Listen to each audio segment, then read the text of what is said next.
normally do intros like this, but I'm currently descending hundreds of feet into a cave that runs over 5 kilometers deep into the earth.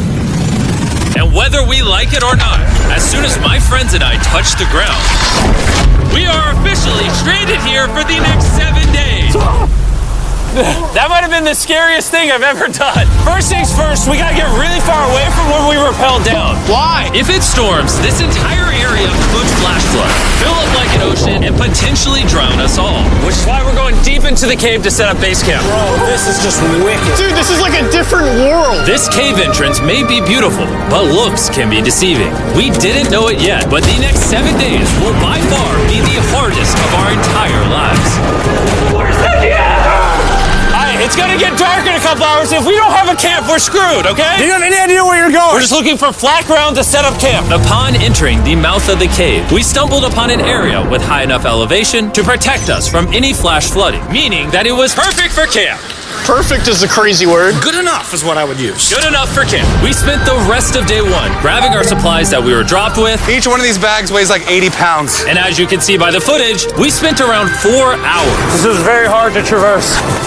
Getting all of it back up to our base camp. All right, we've got some lights on in here. Our supplies are finally at our home base. And if you point the camera over there, you'll see it's pitch black.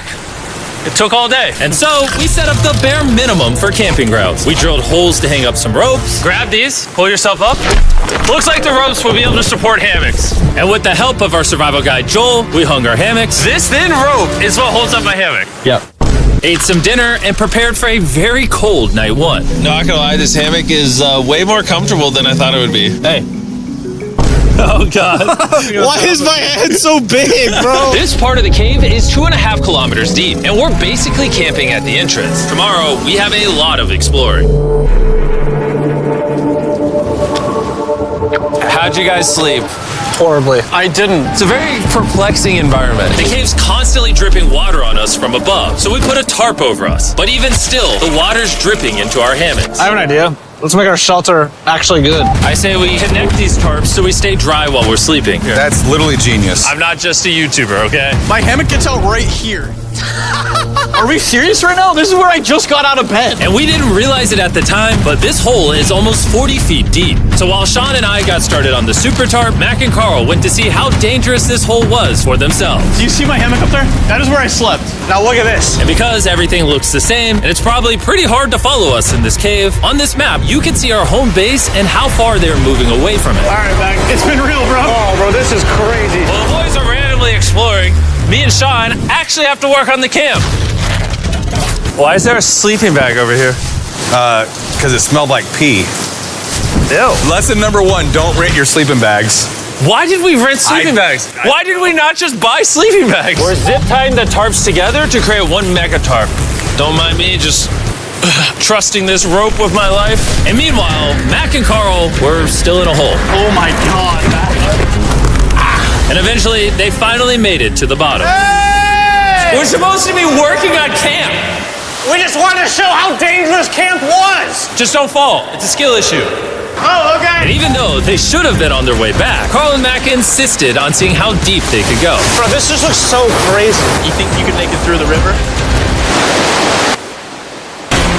But little do these two know, this river actually runs throughout the entire cave, which means we'll be spending some time in it. Oh, there they are. Tell me you guys cooked. Oh, we cooked. That's right. A new home, am I right? Let's go. We now have a roof. Look at this. I'm not gonna lie, actually kind of gross. And we moved the fire pit to this little cove we found. What do you think? It's warmer. It's cozy. These rocks trap the heat here and block the pee from the rocks above. It's not pee. What do I call it? I don't know, maybe rain or something. But it's not rain, it's rock. Baby. Wait, point it up. Do you see clouds? No, you see rocks. It's not rain. Rock pee. Rock pee. Rock pee, fine. All right, it's rock pee. And after a much drier night of sleep, we decided to have Joel, our survival expert, help us get all the way to the end of the cave. Cave! Cave! Cave! Cave! Cave! Cave. Let's see how deep in the cave we can make it. Now, keep in mind, we are still just at the beginning of this massive cave, and our goal is to make it all the way through it, without dying, of course. Oh my gosh, this is kind of steep. Well, you ain't seen nothing yet. We're going deep in the cave. All right, boys, suck in your guts. To where things get tight. I don't actually think I'm gonna fit. The interesting part about cave exploration is 1 second, you're barely fitting through cracks in the rocks. Oh my god, this is so tight. And then the next, you're in a massive chamber, so big that in order to see it all, we had to do this. Woo! Oh my god! I can actually see now. This is awesome. This thing is bright. Woo! Bro, look at how cool this is. Yeah! It's so bright, I can't even look at it. I'm like getting blinded. Oh no! Oh no! In hindsight, we probably didn't use that the most effectively. Lead the way. And so we continued on. Feel free, there's a really good handle up the top Right there. And then you can sort of swing a foot around onto this one. Like this? Yeah, yep, perfect. Joel, the best caving guide ever.